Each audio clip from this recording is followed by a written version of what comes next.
పశ్చిమ గోదావరి జిల్లాలో వర్షాలు దంచుకొడుతున్నాయి.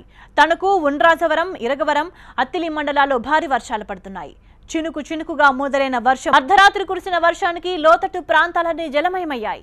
ఇళ్లలోకి వరద పోటెత్తింది. రహదారులు వాగులను తలపిస్తున్నాయి. ఎడతెరిపి లేని వానలకు జిల్లాలోని నారుమళ్లు ముంపుకు గురయ్యాయి. దీంతో రైతులు గగ్గోలు పెడుతున్నారు.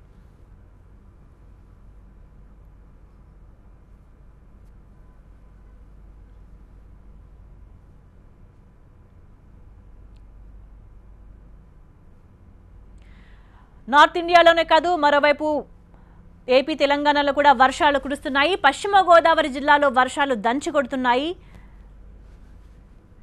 తణుకు, ఉండ్రాజవరం, నిడదవోలు ప్రాంతాల్లో, ద్వారకా, తిరుమలలో కూడా భారీ వర్షాలు కురుస్తున్నాయి. అర్ధరాత్రి కుంభవృష్టి కురవడంతో నారుమల్లన్నీ కూడా నీటిలో మునిగిపోయిన పరిస్థితి కనిపిస్తోంది. రైతులంతా లబోదిబోమంటున్నారు. అర్ధరాత్రి కురిసిన వర్షానికి ఉన్నట్టుండి రోడ్లన్నీ కూడా నీటితో నిండిపోయిన పరిస్థితి. ముంపు ప్రాంతాలన్నింటిలో కూడా ఇళ్లలోకి వరద నీరు చేరిన పరిస్థితి కనబడుతోంది. దీంతో ప్రజలు తీవ్ర ఇబ్బందులు పడుతున్నారు.